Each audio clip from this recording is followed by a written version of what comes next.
Yeah, I can't. I have such a food phobia. It's disgusting. My wife will take ketchup and mustard and like mayo and put it all together. Not mustard, ketchup and mayo, and she mixes it. That's good. And it turns into that like orange looking thing. I can't even watch her mix it. It makes me nauseous. They sell it like that. I know they're starting to sell it. Yeah. And it reminds me. I remember someone back in high school would get like cheese pizza, and they would always dip it in. That's weird. In Russian French ranch dressing. Oh, that's the crust and ranch. Yeah. The whole pizza or just the crust? Pizza. That's weird. That's disgusting. Yeah. I've seen people do that. Yeah, well, you guys are crazy. There's different tastes for everyone. You're crazy. So it's not. I can't do it. Yeah. No thanks. I would do it if I could. I don't like it. No, I'm good. I'll pass. But yeah, so food is disgusting. Wow. So let's see. All right, we'll get this thing started. Okay, Joe, hit it.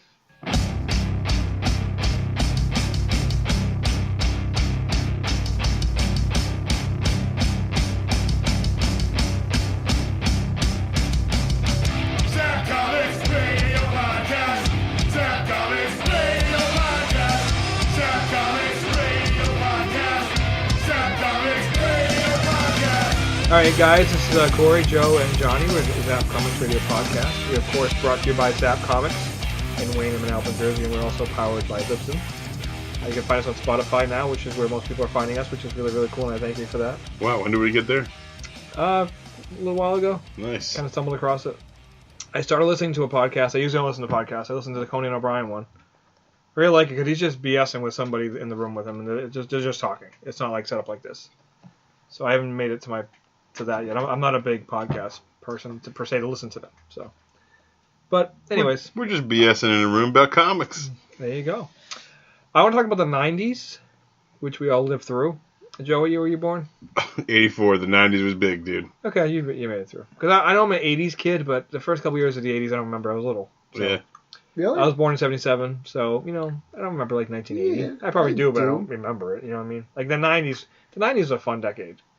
The music was a lot better than the 80s, that's for sure. Well, it's different. But also, that's high school. You know what I mean? So, of course, your high school time with music and stuff is more, than when you're a kid. What year did you graduate high school? 94. Yeah, I was 95. Joe, what year did you graduate? High school? Yeah. 2002. Oh, okay. Okay. Yeah, so, of course, like in, X-Men #1 was the #1 selling book of all time. All time? Yeah, because if you factor in each cover, there's 5 covers. There was A, B, C, and D, and then E was the gatefold one, the Jim Lee one. Before that, I believe the best-selling comic book was X-Force #1, which came out earlier that year, and this destroyed that. But before that, it was, according to modern-day numbers, you can't count Golden Age, which they sold in the millions anyways, but they didn't have a track of it. How many X-Men #1 Jim Lee was sold? Like 8 million, I think. 8 million. If you factor all the different covers. And there's no music. There's no platinum ranking or any kind of sales achievements for comic books. They don't have anything like that. Type of an award that they would put on the later printing of the book. Like it's won this award for selling this many copies. I think the newer printings and if it's in a collection, it says the #1 selling comic of all time. I think it does say that in there. But if you look at the charts from back then, it was always the same. It was #1 and #2, like X-Force 1 and 2, like Robin with the holofoil. Cards on the cover was in the top 5, and then when Spawn came out, Spawn was always up there. It was always the same titles, and then later on in the 90s, when it changed a little bit, it was like Fathom and like Witchblade and like Darkness. Those books were up there because you gotta remember now there's a lot, like the shelves are huge, they're full of titles. Back then it was less titles, so you could really easily buy every title that came out, and it wouldn't really break the bank. They were obviously cheaper back then too.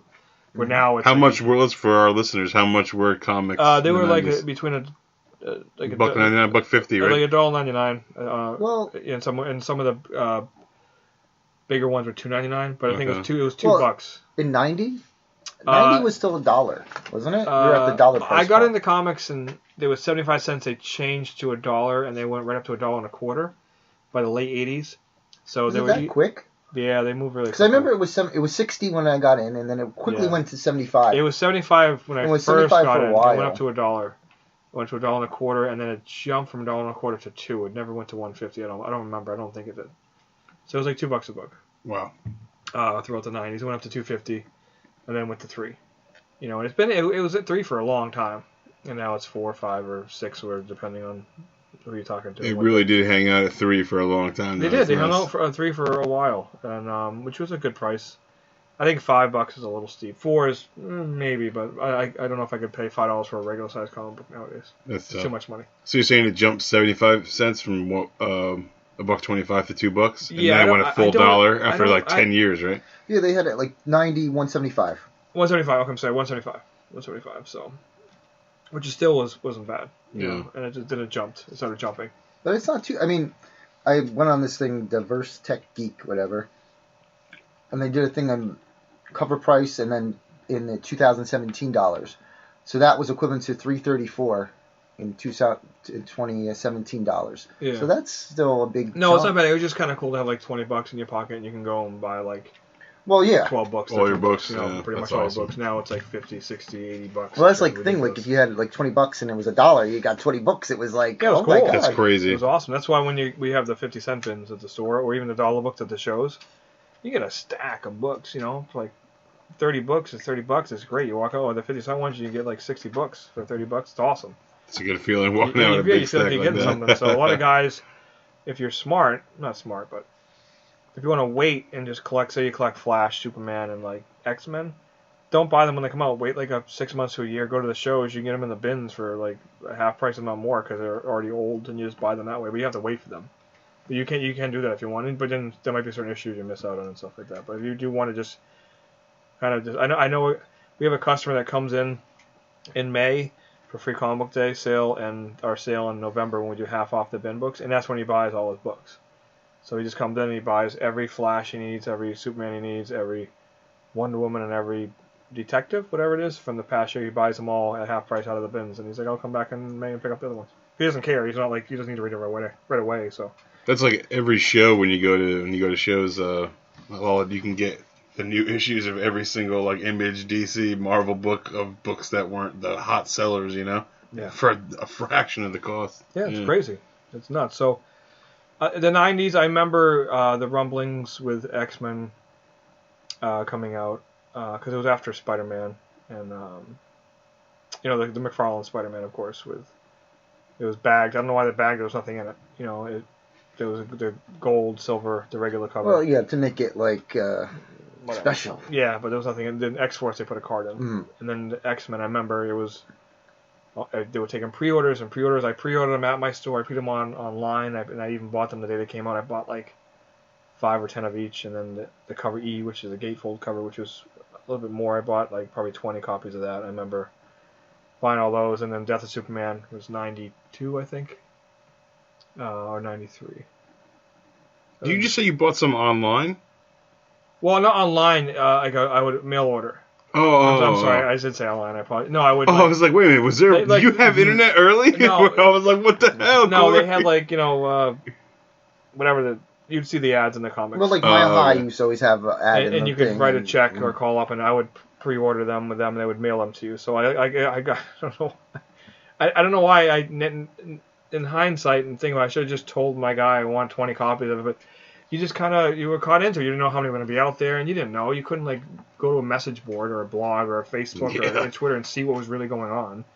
And they just kind of came out. And then I remember when I realized what was going on, the store I used to go to always did a half off sale. And I remember it was like 30% off, I think, wall books. And I remember going in there and I had my eye on a Justice League number 21, which is the first crossover with the JLA and JSA after the Flash books. And I remember I wanted it. It was a beat up copy, but I wanted it. I don't know how much it was. It was $80. So I really wanted it. I remember like waiting in line. I'm like, am I going to get this? I don't know. I'm going to get this. And I ran in there, and it's kind of like at our store when people just, I want that book. I remember nobody wanted it. I said they were buying like the Ghost Rider ones, Spider-Man ones, all these 90s hot books, like Punisher one. They were buying them, and I remember when they were asking for the books, they would point up, and they would just take one from underneath the counter and hand it to them. They were handing them from underneath the counter, and then I said, can I have that one? They were like, oh, wait, and I remember him having to turn around and take it down. I'm like, oh, wait a minute, I'm getting the only copy of this. The ones that they're buying, they have them, like, they're actually handing them out. So I'm like, this is kind of weird. Like, it clicked on my head. I know which ones to buy, like what I should be buying. And when I started collecting toys in the 90s, which I went crazy with, even more than comics, I would buy whatever figure on the pegs that there was the least of. So if you bought, I'd go there and it was like, 5 Batman, 3 Joker, 1 Bane. I'd buy the Bane figure because I'm like, well, obviously this is the one that's everyone wants, or they don't have the most of, because I know the peg warmers, because I know that because my parents would never return anything ever. So I had like 4 Bestman Han Solo figures because that was a peg warmer. You just a Han Solo. Everybody wanted the creatures and stuff like that. So for Christmas and my birthday and whatever, I would get Han Solo figures. And I'm like, it's a toy you play with. Instead of just going to exchange it, they wouldn't do that. So I was stuck with like doubles, and we wouldn't. I don't know why we'd open them and just give them away, but we had multiples of them because they said no, hold on to them. So, but it did bite me it bit me a little bit because I remember the Marvel Toy Biz had Marvel and DC at the same time, and they were doing like the classic heroes. And I remember waiting for at Toy Works, which is was a sublet of KB Toys. Okay. They were like the stores, the KB Toys that weren't in malls. They were like in strips. Strip malls, yeah. Strip malls. And I would go there because when the ad would come out, they would do rotor holds and hold the figures that had pictures in the ad. So I remember I would see the new things. The store opened at 12. I'd wait outside. Nobody else was there. I'd run in and I would grab the figures. I remember the Punisher figure of the Marvel ones. I don't know. This is when I learned this way because there was a bunch of Punishers, so I thought that was a popular one. So I grabbed it instead of buying the Hawkman or the Green Lantern. And there's another one, Aquaman, I think. There was only one. I should have bought those, and they went up to like $40, which was a lot of money at the time. So I never got them. I wasn't paying to do like $5 figures. So I realized that then too. Like you got to pay attention to what, the stacks of things on the shelf or whatever. It's not a good thing. Oh, so. The Biz with Corry Brown. Yeah. So and you just figure it out. You're like, wait a minute. Every time I come here, this is on the shelf. This isn't. So this is the rare one to get. Then I started working at Toys R Us in '94, and you would open the case up and you would see. I started with the Power Rangers were coming out, and everybody wanted the green and blue Rangers. The cases were like 12 figures. It was like 6 or 7 reds, and then one of each other color. So they would take the colors out, put them out, and it was repack the red ones because everybody had red. So we had cases and cases of just solid red Power Rangers because they were pulling out the other ones to sell them because people just wanted the Green Ranger. That's how I got my Snake Eyes with what was the wolf's name? Timber. I never saw it on the shelf. I never saw a Snake Eyes ever on the shelf, and I went to a toy store called King's Castle in my town, which is like a little private-owned toy store, but it was shaped like a castle, and in the back of it had like a what would be a carnival now. That's what it was like there all the time. It was like little rides and stuff. Wow. And the kid brought out a case of G.I. Joe figures, and I remember him handing the woman the Snake Eyes. I was so nervous. I said, "Can I have a Snake Eyes?" And he gave it to me, and that was the only time I ever saw a Snake Eyes in the store. So if I didn't do that, I never would have saw one because you couldn't go online and buy one. I'm glad you got that figure, man. Yeah, it was awesome. Man. It was a good day. Damn. You just had to go. I mean, you had more places to go though back then as opposed to now. I mean, really, you're kind of. Well, you can just go online now. Well, that's true. I mean, Amazon or that's whatever. That's not fun. It's not, but it works. I mean, if you have to do it, it works. That's what you need to do. If you want, just pay for it. That's true. I mean, it's not. Sometimes it's not worth running around and going. I mean, no. But also they because of the death of Toys R Us, they've changed their way they do these things now. Because now they do solid packs. If they know what's popular, they just make a whole, instead of doing a shipment, they're gonna make a solid one of, let's say it's Darth Raven from the Star Wars Black. He's popular, so they made full old cases at it. And now, like Big Bad Toy Store or stuff like that, they ship it to them, and you can get your guy without having, and they're not stuck with everything. As a poor said, no, they were beholden to the stores. Yeah. And they're like, no, they're not helping them anymore. They're getting, with no Toys R Us, Walmart and Target doesn't care. If you go to those places now, they don't make money off toys, so they don't care. They just had them to bring you in for it. That's it. And now with there's like, oh, pick up the slack. If you go in now because it's not Christmas, it's like they're empty. They have too much stuff at Christmas, and throughout the year there's nothing. Yep. Wow. Because before they were kind of forced because they wanted to compete against Toys R Us, so they had to do. You couldn't be like there couldn't be empty spaces on the shelf. You know, sometimes after they have to do restock and everything like that, like Target would have it after Christmas. They would do they would do all the sales stuff, and once it goes on, then they would do but it would fill it all up. Like at Christmas, like Target, the one in Fairfield, like the boy section is empty. It's literally empty. Like it's like empty. Like the Star Wars stuff, there's nothing there. And on the other side, like there's huge. And they're on strict hard planograms, meaning you can't put something else there. See, if at Toys R Us when I worked there, you got to put something there. You could not ever have the empty shelf. So it's like just expand whatever's next to it. If you didn't have Star Wars figures, you just expand the wrestling over. Well, and you're saying now they want empty shelves? It's called a hard planogram, meaning that those 12 peg hooks are meant for Star Wars. You cannot put anything else there until that Star Wars comes back in. And they want people to see that they're hot item and they're sold out. It's not part of it? Nope. Leave it there. Leave it empty until the stuff comes in. So it's I don't know if I could ever work in that environment again, because we were very free to do what we wanted to. So if someone was selling better than another item, you could always we do at the store. Like, listen, right now Gundams and Dragon Ball Z and manga's hot, so we expanded that section and we shrunk the Marvel Selects or whatever that's not selling anymore. You know? Well, how about bring up with the you say with the end caps, because the end caps used to be reserved. Remember you said end caps they're paid for, so the vendor or a company would pay for an end cap to be something. So, say there was a line of Joe Watt figures, okay, and the whole end cap was Joe Watt figures, and it didn't matter if they sold out or we couldn't sell one. It had to stay Joe Watt figures no matter what you did, because they paid extra to have that spot, that prime real estate. Wow. The problem is that you're basing my bonuses and my productivity and my hours for my business basing on sales. And the number one spot in my section is preoccupied by something that's basically now just a wall because I can't do anything with it. I'm not allowed to touch those things.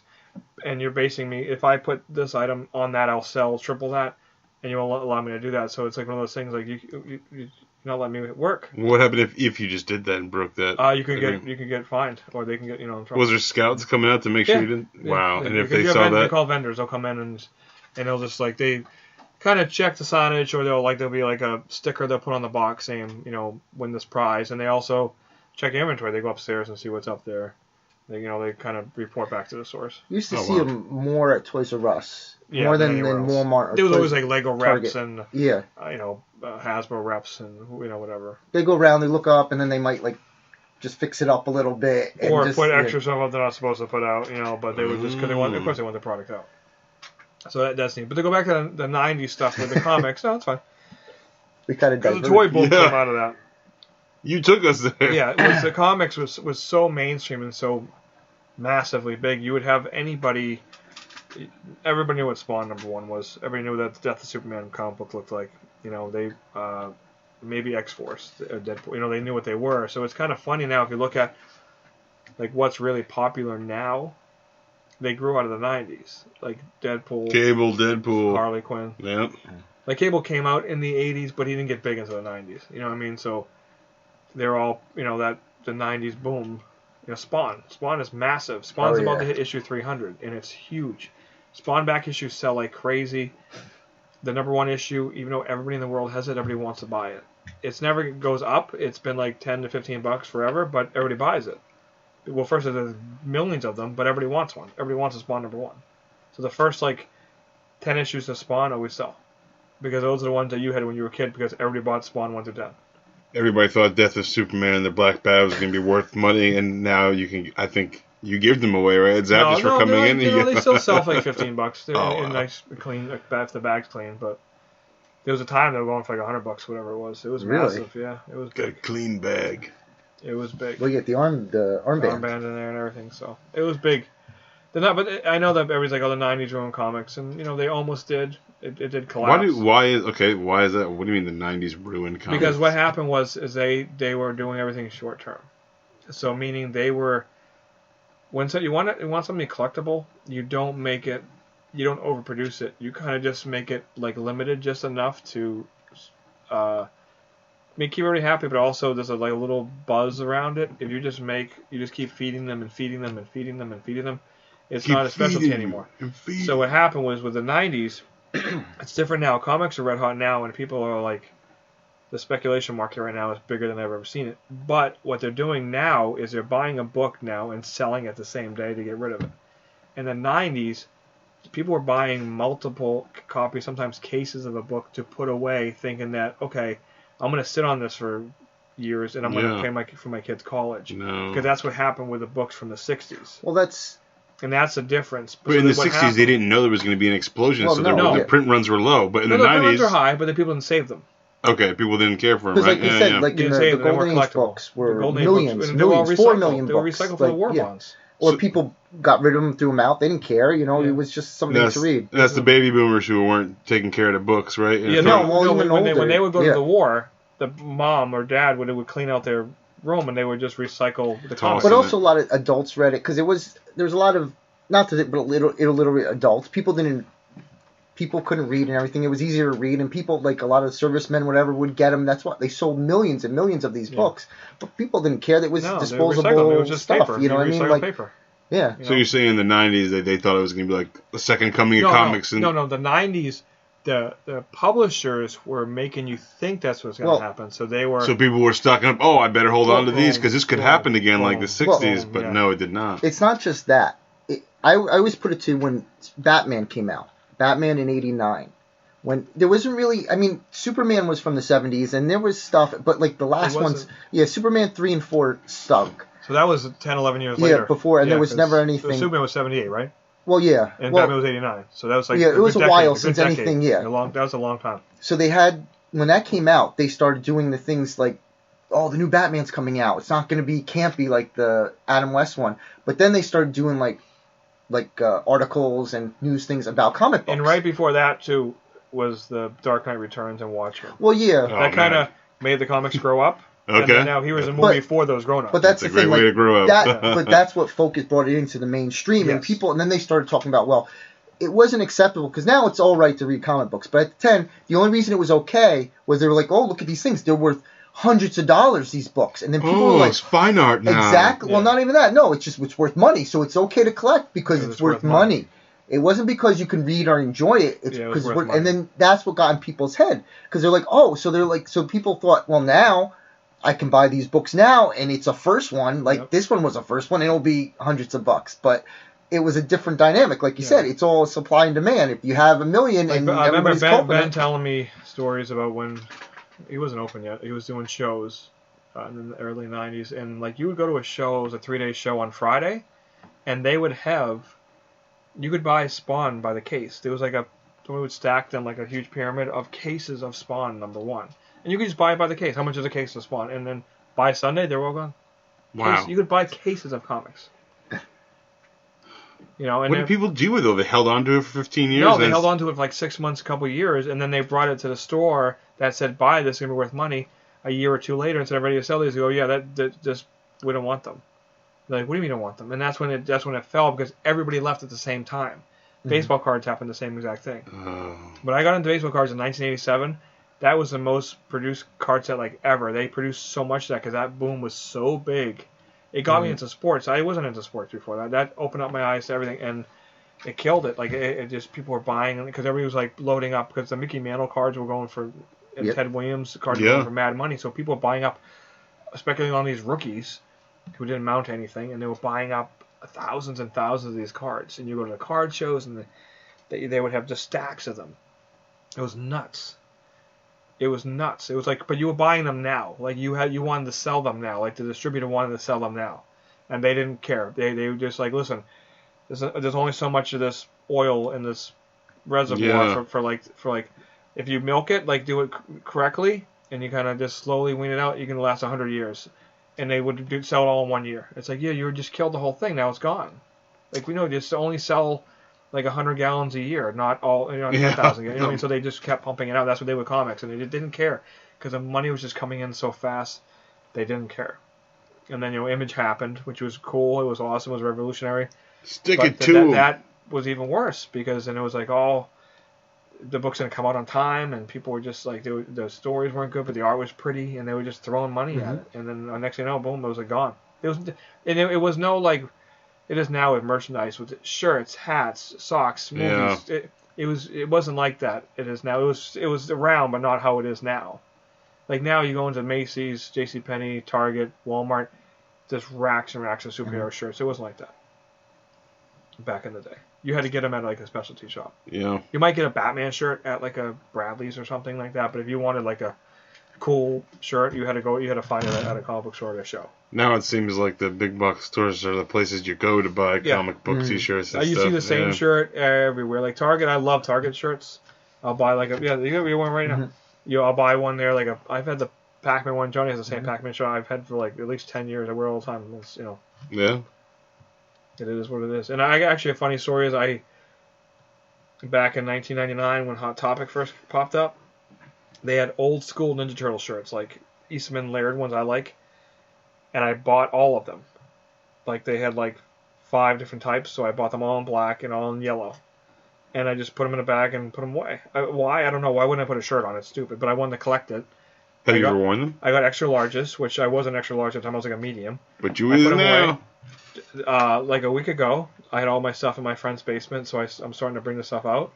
I'm like, oh crap, what is this? It's an old Hot Topic bag, which is like the black drawstring bag. Unworn turtle shirts? I open it up. Oh, you're set. They have a price tag on them still. Unworn turtle shirts that are 20 years old, brand new. Nerd. I put them to the wash, and I wear it. Now I have brand new shirts that I like that are 20 years old, and they're brand spanking new. I have 10 of them. Those shirts are older than anybody that works at Hot Topic now. I know, exactly. So, because Hot Topic was kind of cool when it first opened. It wasn't as like it is now.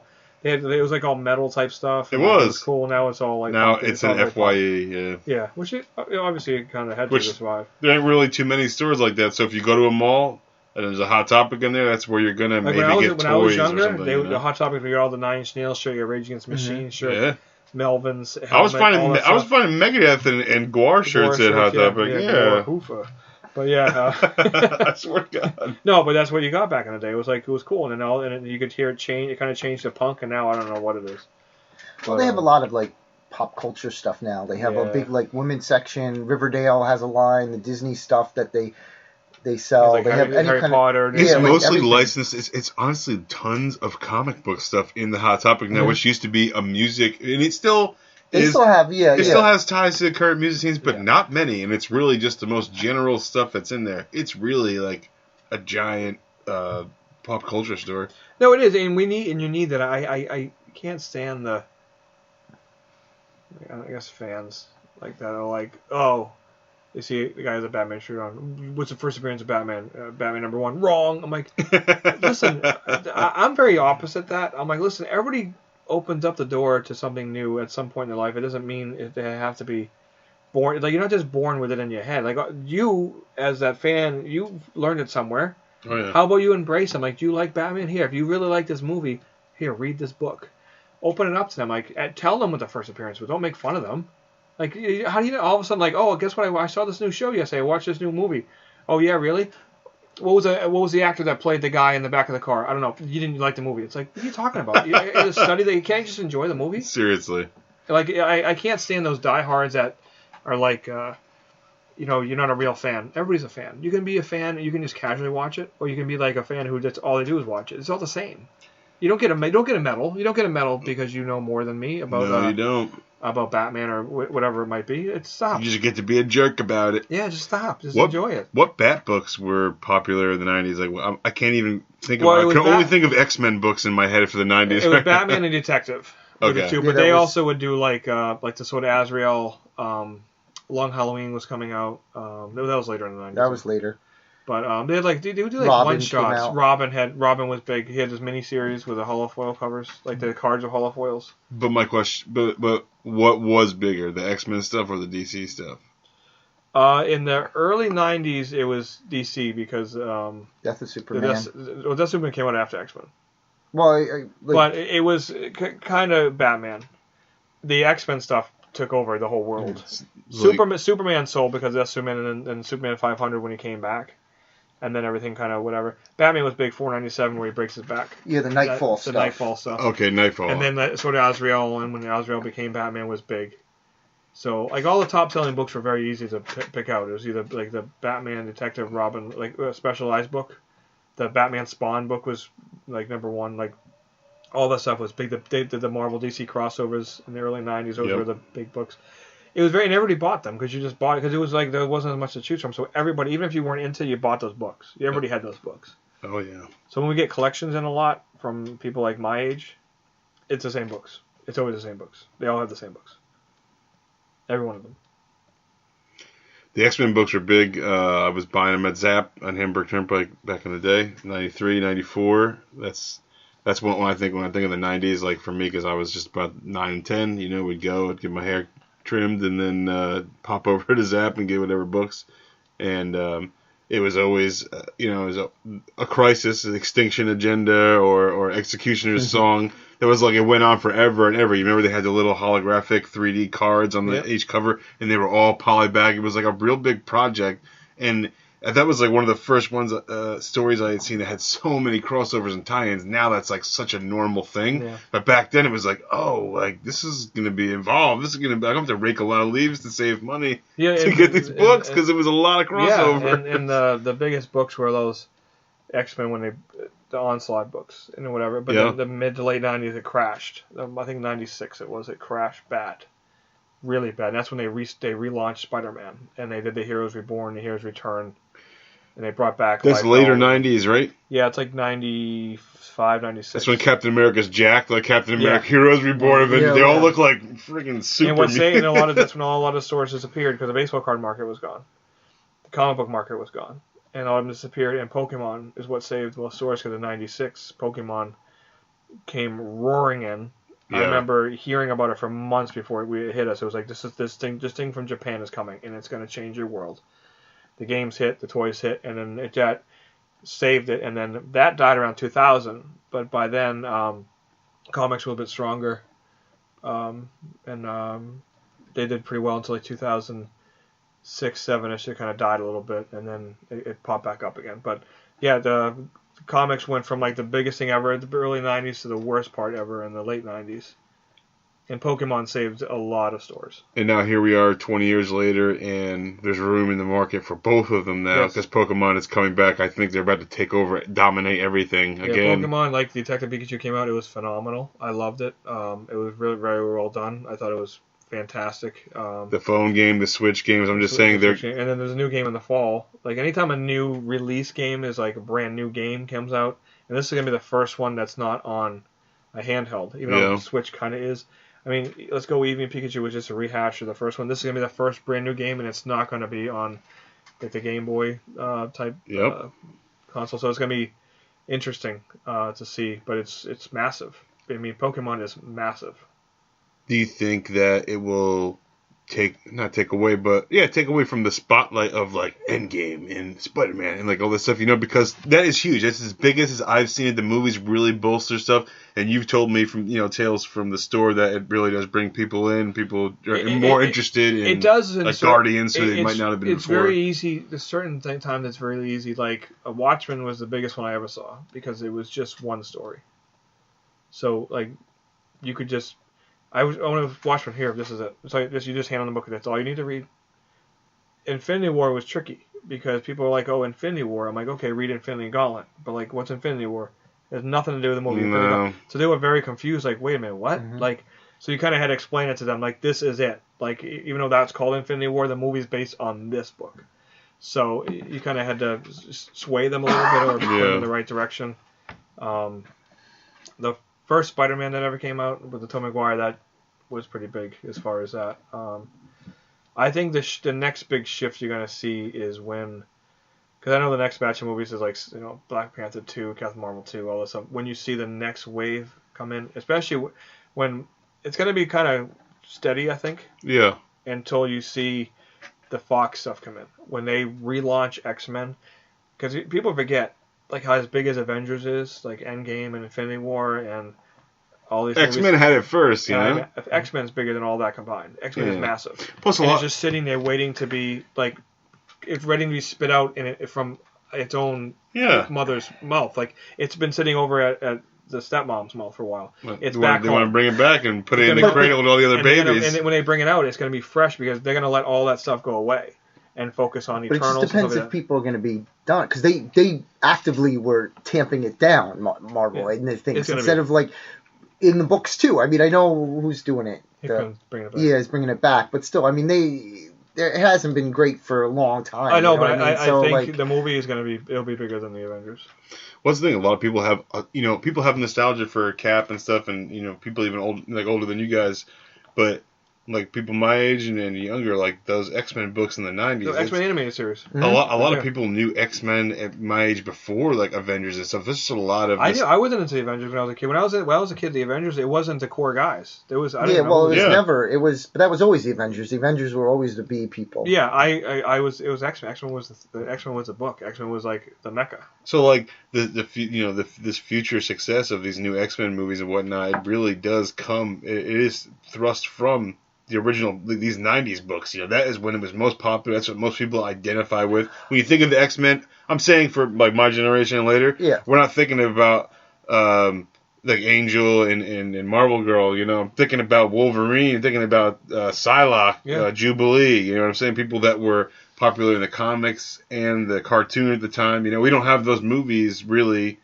to exemplify like some of that 90s stuff. When I got into comics, we haven't seen Cable or Strife or Deadpool in these X movies. Now it's going to start really happening. I remember getting X Factor #1 because I loved history. I loved the history of things, and I remember like getting the Marvel indexes to all the X-Men. I'm like that early X-Men team was so like unique and like gone. Like it was so cool. I'm like, wow, that's what the X-Men was like. It was Cyclops. It was Jean Grey and Iceman. The Beast and Iceman and the Angel. I'm like, these are so cool, and I love the new ones, but I'm like, wow, and they were X Factor, and it was very neat. I was never into New Mutants, but I remember that being X Factor was cool. X Factor was cool. Strong guy, multiple men. No, not that X Factor. Yeah, what are you talking about? X Factor. The original X Factor was the original X-Men team. But they were pretending they were hunting mutants down, but they were actually they would rescue mutants.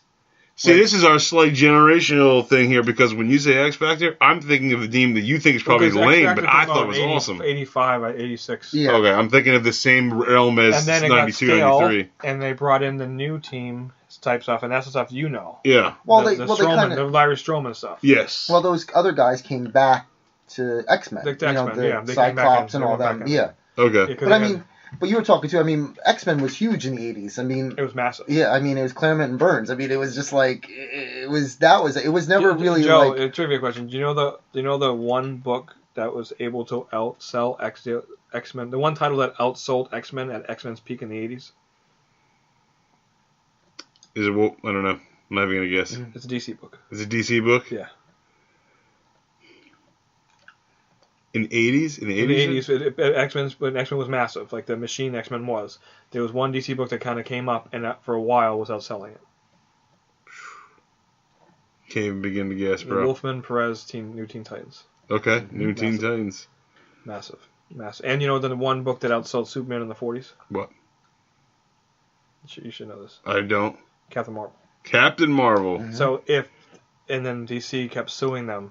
And suing Fawcett until they basically were broke. It was like a 13-year battle. It was one, but it kept going back and forth. And then they said it was a copyright on Superman with the cape, and so it kind of went away. So if that didn't happen, I always wonder, like, Captain Marvel would have been what Superman is like now as far as the icon. But what is it? Is that image as iconic as iconic? Is it a buzzword? Is Shazam or Captain Marvel really? Do you think he really would have usurped Superman? Like if he had given the opportunity, he could have. Elvis's look, his outfit is based on Captain Marvel Jr. Yeah, and Elvis was bigger than the world at the time. And Gomer Pyle, he would go Shazam, like was from that. You know what I mean? And he had the radio show and everything like that. Captain Marvel was massive. Does Superman have a basis like that as well, or is he completely? No, he does. But I'm just saying, Captain Marvel was outselling it for a time. Yeah. What I mean, if you think about it, if you're a kid in 1943, you're reading Captain Marvel and he's a kid, Billy, and he becomes a hero. Mm-hmm. That's more appealing than just a Superman. Superman's cool, but you can see why. And he had a family, like all all the powers and stuff like that. Superman was cool, but Captain Marvel could have been a whole different history of comics now if that didn't happen. Wow. If you think about it, even Batman. If Batman 66 didn't come out, who knows? Because those Batman books didn't sell at all. Detective was about to get canceled. Wow. Well, it was they were going to merge it. I know, but it didn't help. Like, it went away. Yeah, because I mean, it was a fad. Batman wasn't big until until the Dark Knight Returns and Detective almost went away and merged into Batman. The Batman Family book. Batman Family. Well, that's what saved it. Because in the 70s, it just wasn't selling. Detective. I mean, part of it is because people. It was just like if you didn't Batman, you know who's in it. It's Batman. Yeah. But if you don't really read what's Detective, like you don't know. You know. And Detective, when you hear the word Detective comic, you don't think of Batman. No. If you don't know what it is. True. You know? So but it just kept it going from the beginning. It was going bad, and but they didn't want to, like, this was, like, again, one of the older books, and they're like, we can't do it. And Batman Family, which was a dollar book, they had a bunch of dollar books at the time. It was like a square-bound thick one. It wasn't square-bound, but it was a thicker book. World's Finest, they did it like that and everything like that. So what they did is they rolled the Batman Family into Detective. So Detective became this thicker dollar book, and then they put the rest of the stuff in it. And it was only like maybe 10 issues were like that, and then it went back to the smaller format to Detective. But it saved it. Yeah. And then when the 90s hit, basically they alternated weeks, so they were pretty much out twice a month. So it was like you get each week, like it is now. Yeah. Batman comes out, Detective next week, whatever. And the storyline went right through them, and they would have the bat signal in the corner with a number in it. Superman. Well, Superman had because they had a triangle, and they had Adventures, Action. It was Action, Adventures of Superman, and Man of Steel. So each week you had a book, and it would tell you the number, like 1, 2, 3. So at the end of the year, you'd have like 52 numbers. Oh, okay. That's how you knew when to read them. It was very simple. Like, okay, what's number, where's chapter, whatever. And you just kind of read them. You know, it wasn't like blatant on there, but you could see the little number, so you knew what to look for. You know, so that's why the 90s, it was, you know, just that it always became like one book, you know, for a while. But you know what, with 90s things, because I was out of it. Like my sophomore year in high school, I left like that fall, and I would still go in. Like I remember when there used to be for a very short time there was a comic book store at Willowbrook on the upper floor over by Stearns. I happened to be Meyer Brothers. I'm just kidding. Go ahead. And I just happened to be there, and I went in and I got the last issue of G.I. Joe. But I didn't really, sporadically, I didn't do it until sophomore year in college. And when I think it was afterward, because I came home from college, and one of my friends from high school, was into comic books. He was X-Men and stuff. So he didn't drive, so I would drive around. So that's why we went to like Zap and other stores and stuff like that to do it. And that's what brought me in. But what brought me in was the one book that really dragged me in was Starman. And that came out of Bloodlines, which was what they used to do. They, instead of using all the issues, they used to use the annuals. And that was where the big thing, like overarching theme, whatever it was going to be for that year, was just in the annuals. The Marvel did that too. Yeah. The DC did it better. And there was these aliens like these that sucked your spinal fluid, and then some people got like powers. And I don't know, like Witchcourt really didn't, because Hitman came out of that. No, I'm screwing that up. It was Zero Hour. No, Hitman came out of Bloodline. I'm sorry, Zero Hour was the demon. The demon, right? No, that was Underworld Unleashed. It was Neuron. No, I'm saying wasn't Hitman come out of the Demon Annual? Maybe. I think it was. Yeah. I believe it was. I could be wrong. I'm sorry. I'm telling you all this stuff, and I'm doing. Starman came out of 0 Hour, which is they de-aged all the Golden Age people to be old, but all these things I got later on. I had to get them from the bins Starman and stuff. was, you don't know, he was James Robinson was writing it. It was it's a really fun book. I mean, it was 80 issues. Yeah. He did a crossover with Hellboy. Hellboy. I came into it. I remember I left. I was like baseball cards comics forever, like 87. Probably. You know what happened when I got into high school? The toy boom really hit, and I was running around buying toys and collectibles and action figures and going to the monthly shows looking for vintage Star Wars figures, because I loved vintage Star Wars figures. So I was getting them, and they loved you, bro. So like trying to find the Yak face and the Power of the Force cards, and there was rumblings that Hasbro was going to bring it back. So I started working at Toys R Us in '94, and that, of course, opened up the door to any action figure I wanted. It was nuts. So the comics was still around, and I knew what they, I didn't buy them really regularly until a little bit later in the 90s. I forget what year it was when I went back into it. And, I had never really stopped until probably like early 2000s. But I was already really working at Zap, so I didn't. I'm just there, so it's different. I do miss like writing down the lists. I remember in the 90s I'd call my local source hotline, and the week before, maybe the Sunday night or something, to see what came out that week. And it would say shipping this week from Marvel, and you would write down the titles. It was like, 50 cents a minute or something like that to listen to it. Yeah. When did previews start?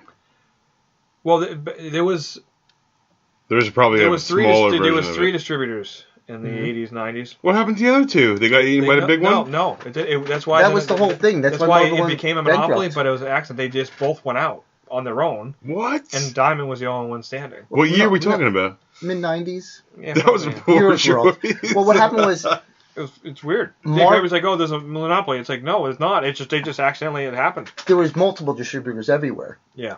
And then Marvel decided, it's like, we're going to distribute our own books. So they came out of previews.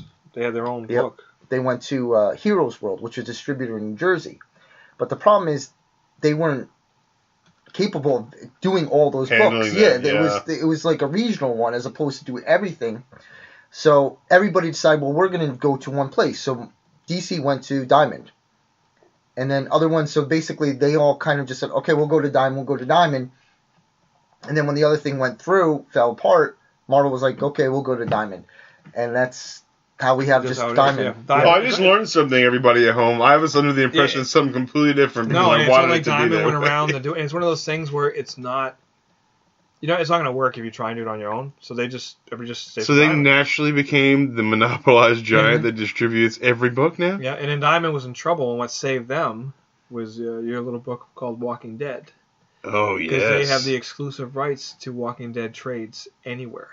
So when Barnes & Noble and all these outlets... They have to order their Walking Dead trades through Diamond, not some big company? Nope. Another big company? So when Walking Dead was massive... Diamond was reaping the huge retail benefit. It was Diamond. So when you saw stacks and stacks of Walking Dead trades everywhere, it came from Diamond. They got like Walking Dead trades at 7-Eleven now. Yeah. It's Diamond. So yeah, it's funny how... the stuff works, and like I said, it was an accident like that happened, but like the 90s, and it happened quickly.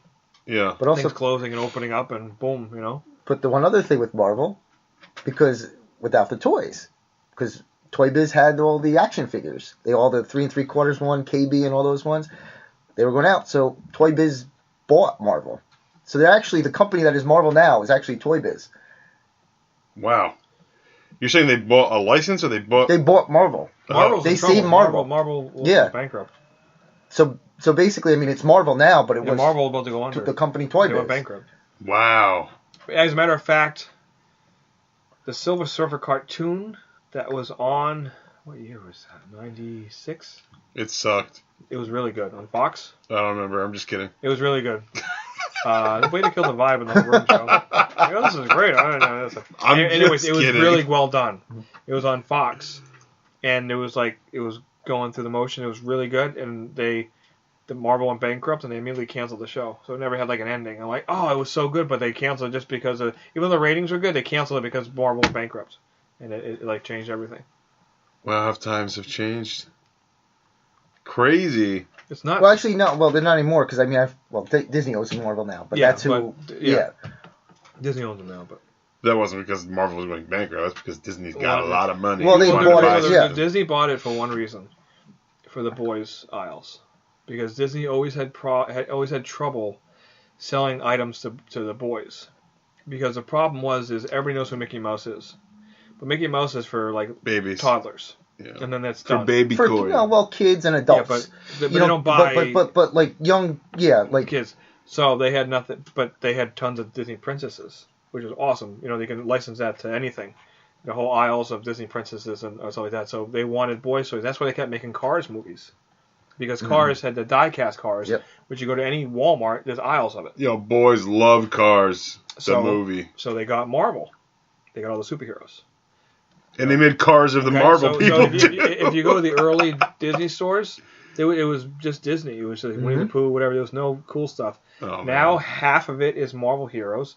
The other half is Star Wars. Mm-hmm. And then you get to the Disney princess stuff and whatever else they have, Nightmare Before Christmas, whatever. We got hot properties. But so that's what they got Star Wars because of the properties and the product. Because the merchandise is almost more valuable than the actual thing it is. So now they can sell T-shirts, hats, cups, shoes, socks, underwear, lands, anything they want. Anything they want. It's nice to have all that stuff available, but doing this podcast makes me realize that I really do miss the 90s and not having everything at my beck and call on the cell phone and having to find stuff and search for items. You know what it is? It's almost overwhelming now when there's too many options. Not just too many options. You hear all these things like, oh, you watch this show. What's that show on? You're like, oh, it's on Hulu. You're like, oh man, I want to get Hulu. Oh, this is really what's on. It's on Amazon Prime. It's like back in the day. It's just like you had a television set and you watched whatever it was. If it's on, it's on. So that's why if you watch the ratings for like MASH and Cosby Show and Seinfeld and Cheers, that's all you had very little choices, so you all watched it. Now it's actually, unless it's like a phenomenon like Game of Thrones or something like that. But even people with that, I can watch it later. I've recorded it. You know? It's very different. You would sit down and watch it and like just be glued to the TV. It's nuts. No spoilers. But it does make it kind of better because you're not beholden to it. Oh, I know that. Like, because now you can go, I can enjoy myself. I can go to this event. I'm not complaining. I never watch live television unless it's a sporting event. I know you can record sporting events, but I don't want to. I want to watch them. Most shows I watch, my wife, like on a Thursday morning, will watch it. We'll just put our shows on and watch them. Me and Johnny watch the Zap Awards live, but we're the only two people that get to do that. Well, no, Johnny wasn't there this year. It was just you. Yes, I was freezing myself. All right, well, last year we watched it. Yes. Yeah, so. But, and I know this is a very, I still understand why it's controversial, but The Big Bang Theory just ended after 12 years. Thank God. I'm just kidding. I've watched every episode since day one to now. Forgot Corey's a big fan of Big Bang Theory. I absolutely love the show. Johnny watched it as well. He didn't like it as much as I did, but I love the show. The final episode I watched like 3 times. It was so well done. Did you watch the final episode? Yeah. My only complaint about it is that they were never in the comic book store. Never? No, the last episode they weren't. That's the only problem. Oh yeah, the other one was in the with Stu was in the one before, right? Yeah, they should have had at least at once. They could have had one scene there, just a quick, like they're just BSing type of scene, and and there's so many people come in the store and they're like, they go, oh wow, it's just like The Big Bang Theory, and people are like, oh, if I hear that one more time, you understand that's actually good because think about it. Some of these people have never been. They would never. My wife would never have stepped foot in a Zap comic type place if it wasn't for me. She had no reason to go in there. That show, while it's not my favorite, is definitely responsible for exposing nerd culture to a much greater audience. So because when you go in there, you realize, oh no, they have these cool statues. People are pretty normal. It's I know what that is. It's Watchmen. We saw that movie. And there's a Dark Knight statue. There's Stranger Things posters. Like, oh, it's just like the back aisles of Target now. That's basically what it is. That's what I mean. So it opens up. So even when you hear it and people are like, oh, really, lady, or like, come on, Grandpa, come on. But you know what? It's true. Yeah. It shows you what it is. Like if you don't know, like if you've never been to a spa before, and they show you an episode of people in a spa, like, oh, they really sit in a mud bath? Yeah, they sit in mud and they float. They put rocks on you. Like, really? They do that. So you don't know that unless you actually see it. So I am sad to see the show leave. Like I said, a show that's centered around comic book nerds for 12 years and it was number 1 on television is amazing. That is actually a pretty good deal right there. So I'm happy with it. Cool. It was good. Sad to see it go. Everybody's like, oh, it's Big Bang Theory, oof, whatever. I mean, I watched it. I liked it. I mean, I just said sometimes they didn't make very good presentation about nerds, I guess you would say. Like, especially the comic book stuff. Like I said, I can't remember the other one I haven't watched. There's one where they were going to, like, a convention. And they were dressed up like Star Trek. And they got stuck in the desert. They were in the diner. And I can't remember exactly what it was. I haven't watched. I don't like that one, so I won't watch it. But they were really divisive to, like, to nerds and people like that. And it's just like, you know what? And I understand that, but at the same time, it's a sitcom, so I don't care what they say. Oh, I know. You know what I mean? It's a sitcom. It shouldn't. But it presents people, like, you know what I mean? Like you said, that's the first time people get exposed to it. They're like, when you just keep doing the stereotype, oh, you're the nerd, oh, you know what I mean? Like, And this is what they do. Stereotypes can be true. No, you're right. There's always some kind of basis in a stereotype, where it comes from, one little thing. So, but it doesn't help. It doesn't always help. Yeah, I know, but comics took over now again, and then now Pokemon's gonna come over and take over comics again. That's my official prediction. Yeah, Pokemon's. Listen, they're all in the same category. They should all live together. Yeah, you're right. They're kind of. I mean. The cards have been around and haven't gone away. You go to a comic book store. I know people envision, like, my generation and before, oh, no, a comic book store should just have, like, the graphic novels in the back, the posters there, whatever, the blacklight poster. No. You gotta have everything. You have everything, because you know what it is? You need to bring that kid in. That kid needs to be happy to be there. The kid can't be like it is now. Where the kid by your side and the kid in here. No, because a lot of times it happens. It happens a lot. Is the father's taking his time, and then the kid's like, "Dad, can we go?" And I'm just like, "Are you kidding me?" Like, do you realize, like, I had to beg my parents sometimes to go to a store like this. Literally. And you're in there, and you're telling the dad to hurry up.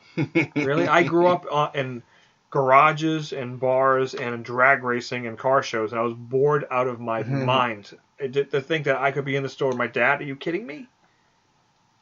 Nuts. I was blessed. My dad brought me to Zap. I had everything but toys were there. We would go to Odd Job, whatever they call that place, for my $5 Mattel and whatnot, and Toy Biz X-Men toys, and then everything else was at Zap. And that it was, the cards were hand in hand with that, and not just like the X-Men and Marvel Universe cards and whatnot, but like every single 92, 93, 94 Topps, Fleer, all the baseball, all the basketball.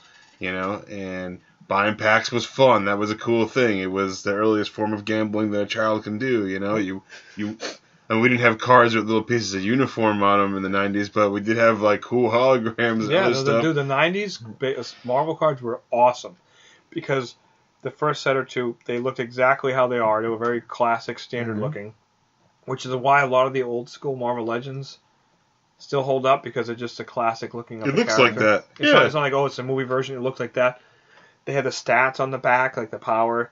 Excuse me, I used to memorize all that, every single thing. It showed the first appearance. It showed you the strengths and weaknesses. It was awesome. I loved it. And then they did the Marvel Masterpieces '94. I'd never seen anything like that. I was like, this took time. Yeah, it was awesome. It just took time. all the Juiceco ones, right? Yeah. Oh my god. Juiceco was awesome. Yeah, so that was awesome, and they have very little or no value now because there's so many, but they're really cool. I love, sometimes we'll get a warehouse find with this cases of them. We can put them on as packs.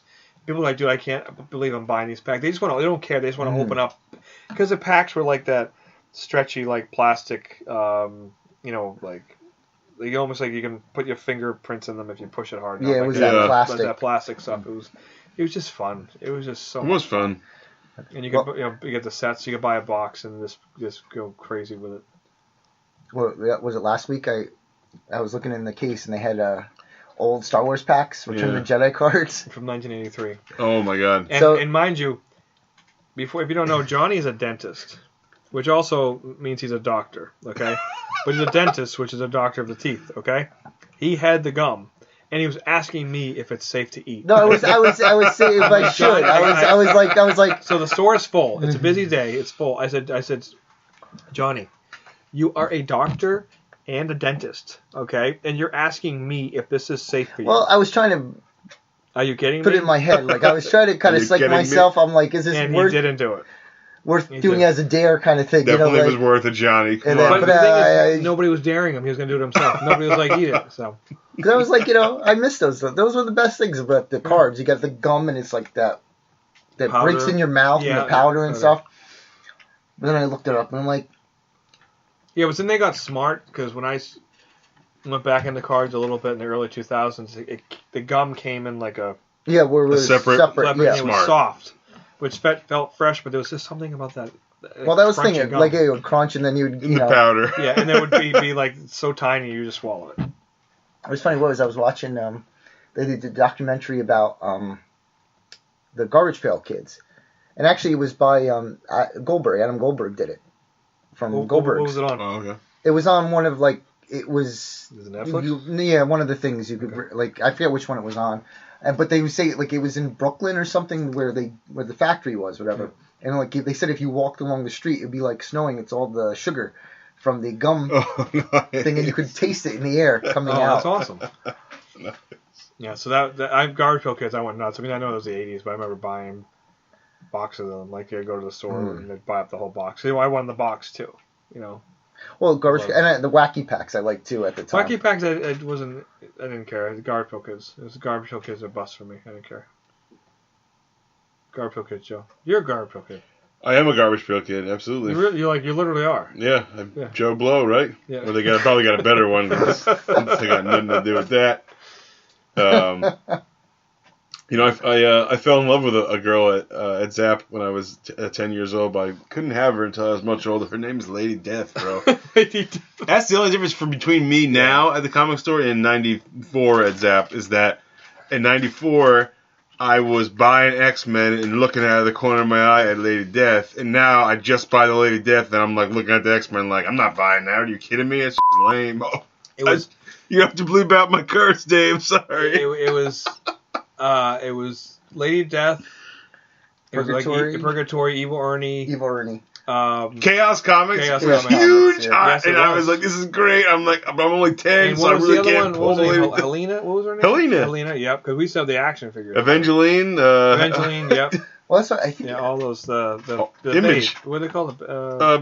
Not bad bays, but femme fatale. No, what do you call them? I guess femme fatale. I guess bad girls. Bad girls. Comics, yeah. And then Gen 13 came out. Yeah, that was huge. That was massive. Oh man, because I remember that was a massive with the variant covers too. When I got back in, like when I was in school, so there was a place. It was a Comic Attitudes in New Brunswick. Okay. Where by Rutgers, where I used to go, and like there was an area like they had all those books, and I'm like, well, I guess that's one of the big books now, like. No, it was. I remember Gen 13 was massive. Well, no, the Lady Death. Lady Death was huge. Those books. It was Chaos Comics was huge. I mean, Valiant got big for a minute too. Valiant was a blip, but that came and went. But that was a speculator. They pushed that up on purpose. I associate XO with the rest of that stuff. And X-Men, I was buying that too. XO was good. XO was actually very. Anything pre-Unity that was done by Shooter and them was really, really good. I enjoyed that stuff. Like the Magnus and the Solar and the Harbor. Oh yeah, Magnus. The ones after Unity hit, it went right downhill. But XO was my favorite one. I remember reading that. Was Harbinger late 80s or 90s as well? It was like 90s. I'm thinking of Harbinger as well with 90s and the rest of these books. Yeah, it was Valiant. Yeah, okay. 90s, too. Yeah, I remember that stuff. That was cool. Yeah. I can't tell you. I mean, I can tell you a couple Valiant books now because they're such wonderful sponsors. Came out, and they got an N64 game, which was massive. And then Acclaim actually bought Valiant, who made the games and stuff like that. So... Yeah, Turok 64. People love that game. Dinosaur Hunter. Everybody knew what that was. Oh, it was huge. It was massive. So that was fun. And the 90s were fun. The video game consoles were fun. The movies were fun. Everything was fun in the 90s. Here's what I want to know, because I didn't know in the 90s. Were you fun in the 90s? I didn't know you. Were you like a fun guy to be around? Were you like just like a dope? You're just like, oh, I'm Corey, I have toys and stuff. Or were you like... Because you're like super cool now. I don't mean to pump you up, but in the 90s, were you cool or were you just like another punch just running around? I was never cool. I'm the same person I am now. So you were just like that, same dude? Just like that. Wow. I got along with everybody. I didn't have any enemies. I was friends with the jocks, the nerds, the metalheads. I just blended in with everybody. I was just there. Yeah. I didn't have a group. But you were the toy guy. Now that was later on, yeah. Now you're like the comic I was the toy guy. Now I'm just like the comic guy who doesn't read comics.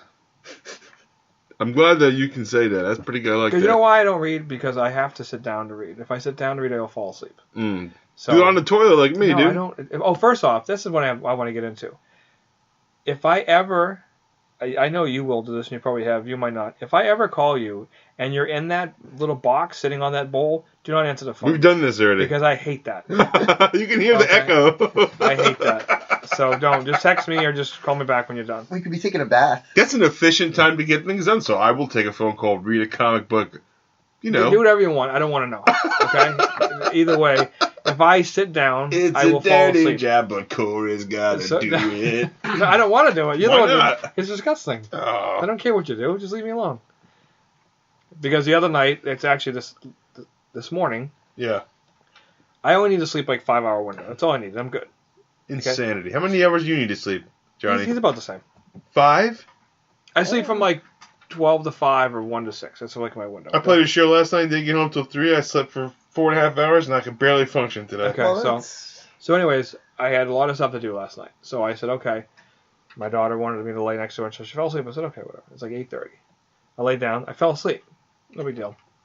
I woke up at like 2:30. I'm like, oh, no, I'm awake. So I went into my bed, and I lay there until like 3:30, and I couldn't do it because I was wide awake. I could hear all the noises and the creaks, and I'm like, I can't do this. So I got up because I know what's going to happen. I'm going to lay here, and I'm going to fall asleep around like 5, and my alarm's going to go off at 5:30. I'm going to be a zombie. So I got up.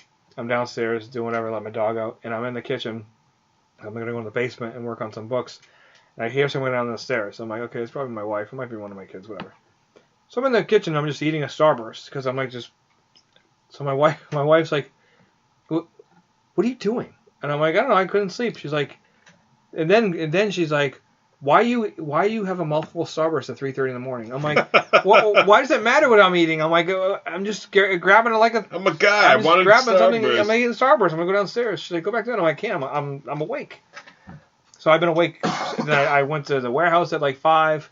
Oh my god! And I went home around 6:30. Got my kids up, went to school, and I went to work. Whatever, I'm fine. But the thing is, I slept. My window was off. Like I slept, and I woke up. Cause I don't sleep more than that. I just don't. I just wake up, and I'm done. My battery's like, bing, you're charged. Get up. So it threw me off a little bit. So that's that. That's what happened. Damn. You know. So you had a show last night? I did. Yeah? Yeah. Some of that little heavy music you play? The heavy music. That's why I gave up comics. I was hardcore, and then I started playing music. I spent all my money on music, and then there was no more money for comics. And I think I fell off at the end of the 90s when... Yeah, because you grew up. You know, things get in the way. You get busy. Got sick maybe in 2004 or 5, and... Came into Zap waiting for my drugs to get filled at the pharmacy next door, and I've been back every Wednesday since. You know that. No, I know. And the good thing about comics, too, and I know we got to wrap this up, is you can always go back to it. If you miss the issues, they're still there. Just go pick them up. It's like, you know, you don't like, oh, I missed it. No, you can. It's right there. Just go back and read it. I was able to catch up on being out for 10, 12 years. Just read it. By like 10 trades. Yeah, just buy them and read them. You know, it's fun. You know, well, it's a thrill of collecting, too. Same thing. I went back, you know, and... You can always buy it. Go to shows and stuff, and you go, and that's part of the hunt. You know, you find all this stuff, and you found everything. I mean, it's like the reason I'm looking for it now is because I was absent when it came out, you know? So that's it. The 90s were fun. 90s were a good time. Thanks for taking us back there. The 90s were fun. Go back anytime you want, baby. Big Bang Theory was fun. I don't care what you guys say. Hey, you gotta have multiple opinions. Okay. Listen, I don't watch Game of Thrones, but I love Big Bang Theory. I'm gonna tell you. Hello. Next topic, grunge. Hello, grunge. Grunge. We're talking grunge. I'll talk grunge all day long. Flannels. Well, I wasn't into flannels, but it was around. It was just that's just what it was. Just what it was. It's like the funniest thing was like in high school. And in the beginning of college, like it was like that was what people wore. The girls wore. They wore flannels and stuff. It looked cool. And I remember my senior year in college, and then the girls came in, and they were all wearing like those sundresses and stuff like that. I'm like, what the hell happened? Yeah. How did it all change? Like it was completely different. It changed. Thanks, quickly. Lilith Fair. It changed very quickly. So, and we got Seinfeld was in the 90s. So. Hey man, you heard of that one? Yes. What's your favorite Seinfeld album? I love that with you. I love Seinfeld. So we will do a podcast one day on Seinfeld. You might not be on it, Joe. I don't know if you like Seinfeld enough. I do. I like Curb more, but yeah. Curb's great. Curb's awesome. But, you know, it started with Seinfeld. So. All right, so that's about it for Joseph Francis Ott III. Oh, thanks for having me again. Is it Lawrence? Mm-hmm. Jonathan Lawrence Knoll? I got it right. Yeah. Because your father's name is Lawrence. Yes. His father's name is Larry. Larry Knoll. Hello. He's a good guy. I like that guy. And your mother's name's Suzanne. Yes. Boom! I know everything. He knows all about your family. I know your father's name. It's Joseph Francis Ott II. That's an easy one. Very easy to go. My dad's name's Charlie Brown. Hey. Hello. So for that, I'm Corry Brown. This has been the Zap Comics Radio Podcast, and I appreciate you in coming for the ride. The 90s. The 90s. We went back to the 80s for a while. We go back in the 90s. Here we are. So that's about it. So, bye, everybody. Night. Peace.